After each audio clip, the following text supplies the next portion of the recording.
අයිබෝන් සුබ දවසක් කියලා සාදරයෙන් පිළිගන්නවා බ්‍රයිට් ෆ්‍රෙන්ඩ් වීඩියෝ channel එක වෙත. අපේ අලුත්ම වීඩියෝ පාඩම් මාලාව නැතම house wiring පාඩම් මාලාවේ දෙවැනි කොටස අද පටන් ගන්නවා. අද මම ඔයගොල්ලොන්ට කියලා දෙන්න බලාපොරොත්තු වෙනවා බල්බ් එකක් වයරින් කරන්නේ කොහොමද කියලා. එහෙම නැත්නම් නිවැරදිව බල්බ් එකකට වයර් අදින්නේ කොහොමද කියන එක.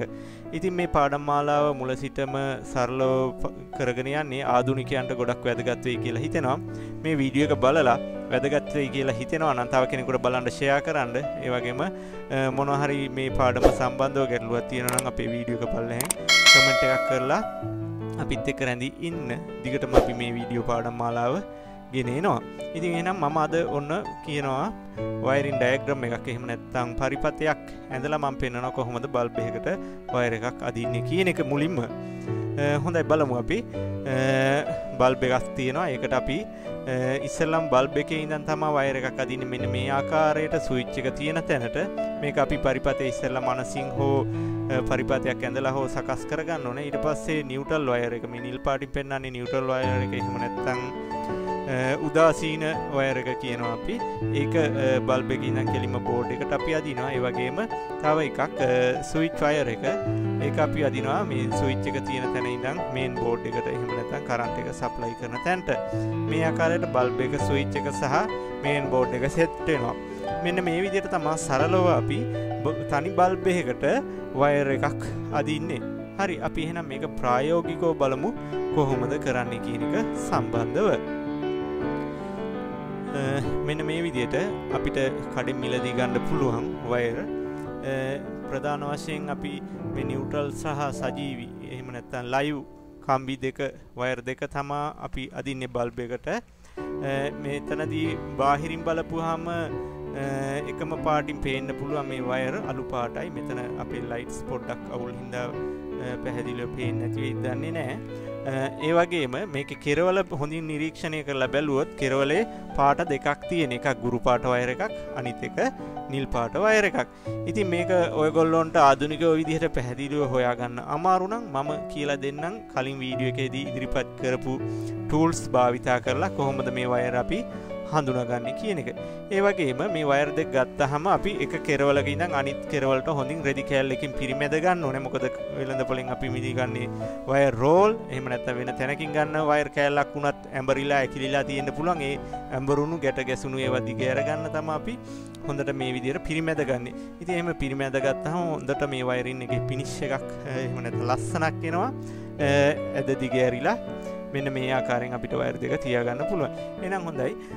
අපි ගමු කියලා දුන්නු උපකරණ. මෙන්න මේ විදිහට පේපර් කටර් එක මොකක්ද කියලා ඔයාලා හිතන්න ඇති කලින් වීඩියෝ එකේදී අපිට වැදගත් වෙන්නේ කොහොමද කියන එක මම දැන් කියලා දෙන්නම්. මෙන්න මේ විදිහට වයර් එකක් අරගෙන වයර් එකේ ලේයර් දෙකක් නැත්නම් ස්තර දෙකක් තියෙනවා. උඩින්ම තියෙන ස්තරේ තමයි මේ අලු පාට ස්තරය. ඒ ස්තරයේ විතරක් අපි මේ විදිහට සූරලා ඉවත් කරගන්නවා. ඒ ඉවත් කරගන්නකොට ඔබට පේනෙන්න පුළුවන් මේක දුඹුරු වයර් එකක් නම් ඇතුලේ තියෙනවා දුඹුරු පාටට, නිල් වයර් එකක් නම් නිල් පාටට තියෙනවා. ඉතින් මේ විදිහට හිමීට වයර් එක සුද්ධ කරගන්න උඩ තියෙන ලේයර් එක ඉවත් කරගන්න. එතකොට මෙන්න මේ වගේ දුඹුරු පාට වයර් එකක් ඇතුලේ තියෙනවා ඔබට පැහැදිලිව දැක ගන්න පුළුවන්. ඒ වගේම අනිත් වයර් එකක් ගන්න මේ විදිහට අරගෙන ඒකෙත් උඩ තියෙන ලේයර් එක හිමීට කම්බියට හා අනික් ලේයර් එකට හානියක් නොවන විදිහට හිමීට ඉවත් කරගන්න. මේක සාමාන්‍යයෙන් පැන්සලක් උල් කරන ආකාරයට කරපුවම ලේසි.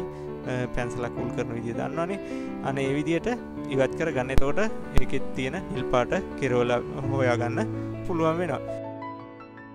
මෙන්න මේ ආකාරයට පැහැදිලිව වයරින් එක කිරීමට ප්‍රථමව වයර් හඳුනාගත යුතුයි. නැති වුණොත් මහරු වුණොත් ඒක ගැටලුවක් වෙනවා. හොඳින් මේ විදිහට පිරිමැදගෙන එහෙනම් අපි බලමු කොහොමද මේ වයර් අදින්නේ. එහෙම නැත්නම් වයරින් එක කරන්නේ කොහොමද කියන එක සම්බන්ධව. මේ විදිහට ඔයගොල්ලොන්ට බෝඩ් එකක් ලෑල්ලක් හදා ගන්න පුළුවන්. මේක හතරස් ආකාරයේ ලෑල්ලක විදිහට හදා ගන්නවා නම් පහසුයි. ඒ වගේම මෙන්න මේ ගිය සතියේ මම පෙන්නුවා වයර් කරන්න වයරින් එකක් කරන්න මොනවද අවශ්‍ය කියලා. ඉතින් වයරින් ක්ලිප් ගන්න පුළුවන් වෙළඳ පොලෙන්. සාමාන්‍යයෙන් ඒ වගේම ටින්ටස් ඇන අඟල් 3 කාලක විතර ප්‍රමාණයේ ටින්ටස් ඇන ප්‍රමාණවත් වෙනවා අපිට. ඉතින් වයර් දෙකක් ඇදීමේදී අපිට අවශ්‍ය වෙන්නේ වයරින් ක්ලිප් එකේ ප්‍රමාණය කයි කාලා තිබ්බනම් හොඳටම ප්‍රමාණවත් වෙනවා වයර් දෙක ඇදීමට. නමුත් මෙතන මං ටිකක් දිග වයරින් ක්ලිප් වගේ භාවිතා කරලා තියෙන මංගාව තිබ්බු. ඒක නැවත ඊගාව කොටසටත් අපිට ඕන අවශ්‍ය නම් භාවිතා කරන්න පුළුවන් වෙනවා. ඒ නිසා මෙන්න මේ විදිහට වයර් කැලි තුනක් අවශ්‍යයි අපිට. එකක් මේන් බෝඩ් එකට යන එක, අනිත් එක නියුට්‍රල් එකේ ඉඳන් මේ බල්බ් එකේ ඉඳන් ස්විච් එකට එන එක. මේ විදිහට වයර් දෙක අපි අයින් කරගෙන අර පරිපතේ යන විදිහට මෙන්න මෙහෙම වයරින් ක්ලිප් එකක් අරගෙන ඒකේ තියෙන සිදුරට ටින්ටස් සැනිය තියලා අපි ලෑල්ලට හෝ බෝඩ් එකට ගහ ගන්නවා. මේක ගසා ගැනීමදී මේ ආකාරයෙන් අල්ලා ගන්න පරාලයකට තමයි අපි ගෙදර තියෙන වයරින් කිරීමක් කරන්නේ. පරාලයක් හෝ ලීයක් ඒ වගේ තියෙන එකකට. එතකොට ඒ ක්ලිප් එකේ සිදුර උඩ අතට හිටින විදිහට තබාගෙන මේ විදිහට ටින්ටස් මීටියකින් හොඳින් ගසා ගන්න හිර වෙනකන් ඒ ආකාරයෙන් ටින්ටස් එන අඟල් වයරින් ක්ලිප් අඟල් 4න් 6න් වගේ ගසා ගන්න ගැටලුවක් නැහැ. මෙතන වයර් දෙකක් විතරක් අදින හින්දා අඟල් 6ක දුර ප්‍රමාණයක් තබා ගැනීම ප්‍රමාණවත්. ඊට වැඩිය වයර් භාවිතා කරනවා නම් අපි අඟල් 4න් 4ට වගේ තමයි මේ ක්ලිප් කිරීම කළ යුතු වන්නේ. ඉතින් ඔයගොල්ලෝ මේ වීඩියෝ එක වැදගත් කියලා හිතෙනවා නම් අපේ channel එකත් එක්ක රැඳී ඉන්න. ඒ වගේම මේ නොමිලේ කරන වයරින් පාඨ මාලාව තවත් යාළුවන්ට බලන්න ෂෙයා කරන්න. මගේ අරමුණ වෙන්නේ වෘත්තීය දැනුමක් නැති සියලු දෙනා වෙත හොඳ වෘත්තීය දැනුමක් ලබා දෙන එක. ඒ වගේම මේ පාඨමාලාව අවසානයේදී මේ වීඩියෝ ක්ලිප් අවසානයේදී සම්පූර්ණ ඔබට තනියම වයරින් කරන්න දැනුම ලැබුණාම වෘත්තීය මට්ටමේ සහතිකයක් රජයේ පිළිගත් සහතිකයක් ලබා ගන්න කොහොමද කියන එකත් ඉදිරියේදී ප්‍රකාශ කරනවා. වෘත්තීමය විදුලි කාර්මික ශිල්පියෙකු වෙන්න බලාපොරොත්තු වෙනවා නම් ඒ වගේම ඉදිරියේදී වයරින් සම්බන්ධව තියෙන දෝෂ නිරාකරණය කිරීම ඒ වගේ ගොඩක් දේවල් ඉදිරිපත් කරන්න බලාපොරොත්තු වෙනවා.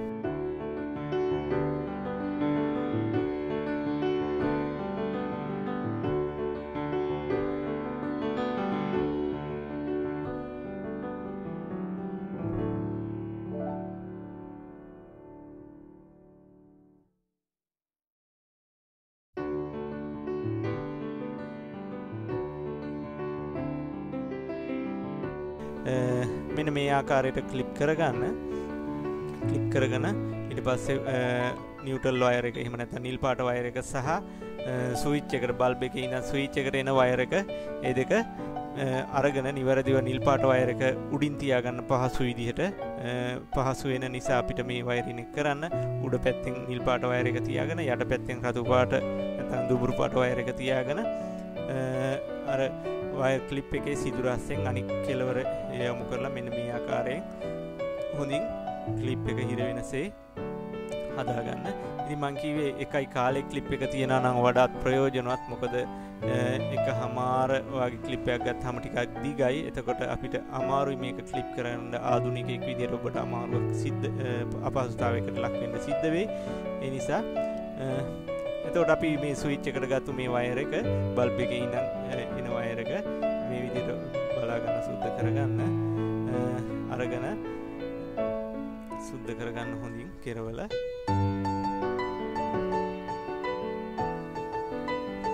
ඒක පල්ලෙහාට මෙන්න මේ ආකාරයෙන් නමා ගන්න. පල්ලෙහාට අපි ක්ලිප් කරලා තියෙනවා. ඒ ක්ලිප් එක දිගේ මේ වයර් එක ගෙනියන්න ඕනේ. ඒ නිසා මේ විදිහට නමාගෙන අනිත් පේස් එහෙම නැත්නම් අනිත් දුඹුරු පාට වයර් එක ගන්න. ඒක මම අර පෙර කිව්වා වගේ ස්විච් එකේ ඉඳන් බෝඩ් එකට යන වයර් එක. ඒක මේ ආකාරයෙන් අර ක්ලිප් දෙක ළඟින් තියලා මෙන්න මේ විදිහට ක්ලිප් කරගන්න.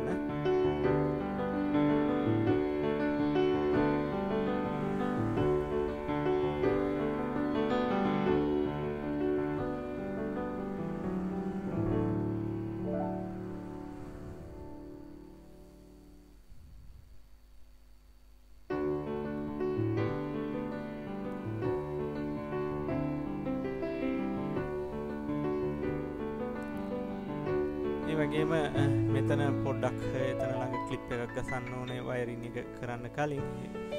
ඉතින් මේ විදිහට එතෙන්ටත් වයර් එක නැමෙන තැනට ක්ලිප් එකක් තියලා එනියක් ගසා ගන්න. මොකද ඒක අපි ගන්නේ ලස්සන හැඩයක්. එතනින් අපිට හදා ගන්න පුළුවන් වයර් එක පහසුවෙන් හරවලා ගැනීම සඳහා මේ විදිහට ඒ වයරින් ක්ලිප් එකක් අමුණා ගන්න.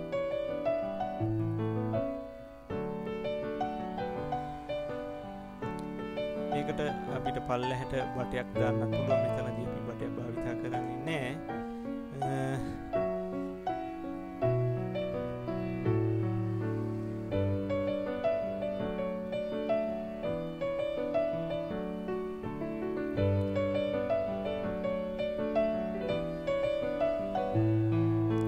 හොඳින් මේ විදිහට අනික් කෙරවලට යනකම් වයර් ක්ලිප් කරගන්න. ක්ලිප් කරගෙන දැන් අපේ වයරින් එක ඉවරයි.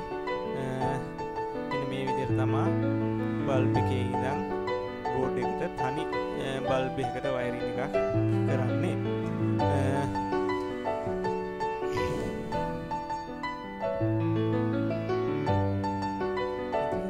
ඉවත් කරගෙන බලමු.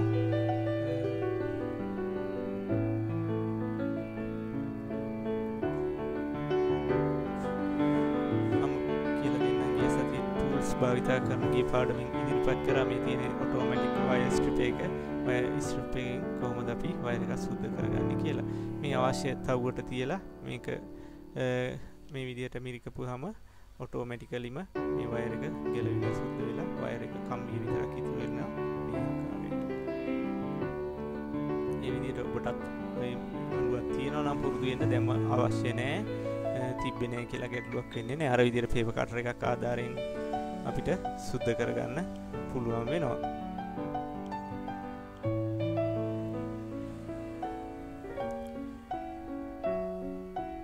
මගේ ගත්තු වයර් එක තරමක් දිගයි. ඒ නිසා මම ඉතුරු හරිය නිකන් තියෙන බෝඩ් එකට ක්ලිප් කරන්නේ නැතුව මේ විදිහට අපිට උල්ලන්වෙන් මේක නමා ගන්න පුළුවන් වයර් කෙරවල් දෙක හොඳට මේ වගේ ප්‍රයෝජන අපිට ලබා ගන්න පුළුවන්.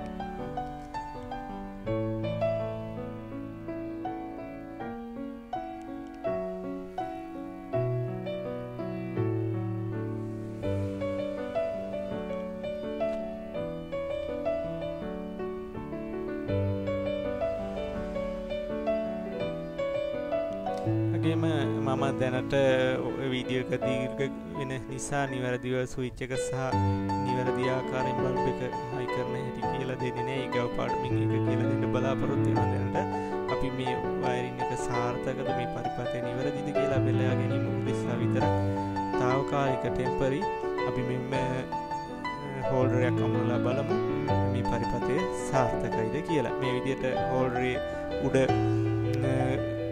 ක්ලිප් එක අපි වයර් දෙක අතරින් යවනවා. මේ විදිහට ටෙස්ටරයක් ආධාරයෙන් මේකේ එන සිදුරු බුරුල් කරගන්න ඕනේ. මගේ එක ටෙස්ටරයක් ලොකු වැඩි හින්දා මේ වගේ පොඩි ටෙස්ටරයක් අරගෙන මේකේ එන බුරුල් කරගන්නවා.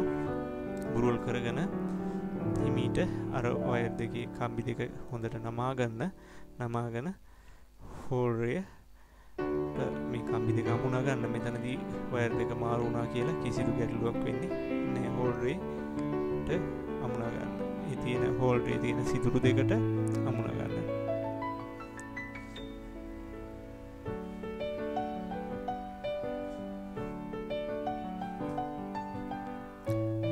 වෙළඳ පොලින් මිලදී ගන්නකොට කොයි වගේ ඒවද සුදුසු කියලා මං ඉදිරියේදී ඔයාලට කියලා දෙන්නම්.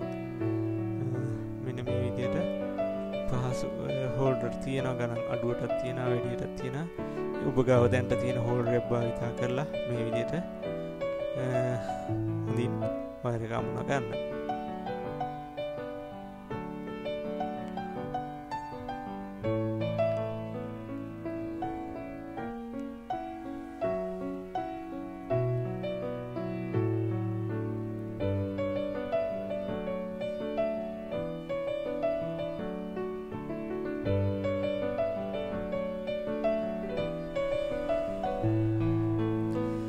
මේ හෝල් එකෙන් අපි යවන්නේ ගොඩක් දුරට මේ වයර් එක නෙවෙයි මේකට යවන වෙනම වයර් එකක් තියෙනවා. ඒ නිසා මේක තරමක් හිරයි මේ වයර් දෙක යවනකොට. ඒ නිසා ටිකක් අපහසුතාවයක් දෙනේ. ඒ විදිහට අමුණ ගන්න. දැන් අපි බලමු මේ පරිපථය අපේ ගෙදර තියෙන නැත්නම් ඔබේ ගෙදර තියෙන ප්ලග් එකකට කරන්ට් එක එන ප්ලග් එකකට අපි මේක සෙට් කරලා බලමු කොහොමද මේ පරිපථය දැල් වෙනවද කියන එක. ඉස්සෙල්ලා හෝල් රේට අමුණ ගන්න මේ ආකාරයට බල්බ් එක අමුණාගෙන වැඩ කරන ස්විච් එක ළඟට ගිහිල්ලා ප්ලග් කරන වයර් දෙක ඒකෙදි රතු එහෙම නැත්නම් දුඹුරු පාට වයර් එක ලයිව් වයර් එක අපි ප්ලග් එකේ දකුණු පැත්තටත් නිල් පාට එහෙම නැත්නම් නියුට්‍රල් වයර් එක ප්ලග් එකේ වම් පැත්තටත් ප්ලග් කර යුතුයි එමිනිය යුතුයි. මොකද ගොඩක් දුරට පේස් එක එන්නේ ප්ලග් වල දකුණු අත පැත්තට. ඒක වයරින් කරන ගොඩක් අය කරන්නේ මේ විදිහට සාමාන්‍ය සම්මතය ඒකයි. සමහරු වැරදියට මේක කරනවා. ඒ නිසා ඔබට අවශ්‍ය නම් ඔබගේ තියෙන ටෙස්ටරෙන් මේක චෙක් කරලා බලන්න ප්ලග් එකේ දකුණු පැත්තේද කරන්ට් එක ඉන්නේ වම් පැත්තේද ඉන්නේ කියන එක.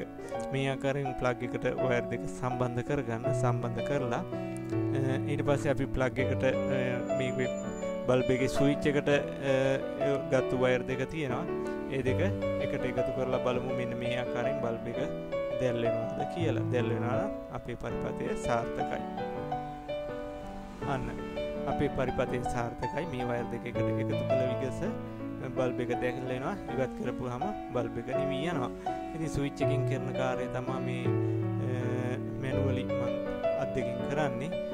ඉතින් ඊගව දවසේදී ස්විච් එක හයි කරන්නේ කොහොමද? මේ බල්බ් එකට අවශ්‍ය අනිකුත් ද්‍රව්‍ය භාවිතා කරලා නිවැරදි ආකාරයෙන් මේ පරිපථය සම්පූර්ණ කරන්නේ කොහොමද කියලා දෙන්න. වීඩියෝ එක දීර්ඝ වෙන නිසා මම ඒ ටික අද ඉදිරිපත් කරන්නේ නැහැ. ඉතින් මේ ටික කරලා බලලා මොනවා හරි ගැටලුවක් තියෙනවා නම් අපේ මේ වීඩියෝ එකේ පල්ලෙහෙන් කමෙන්ට් කරන්න, ලයික් කරන්න, ඒ වගේම තව කෙනෙකුට බලන්න ෂෙයා කරන්න. දිගටම රැඳිලා ඉන්න කියලා ආරාධනා කරනවා.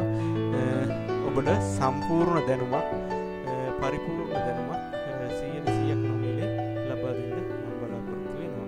මේ ආකාරයෙන් බෝඩ් එක රඳවලා තියෙනවා. මොකද අපි වයරින් එකක් කරන්නේ ගෙදරක ගත්තොත් මේ ආකාරයට එතකොට පල්ලෙහාට එන වයර් දෙක සමාන පිටියක් දිග අපි කේසින් එකක් හෝ බටයක් ආධාරයෙන් පල්ලෙහාට යොමු කරගන්නවා.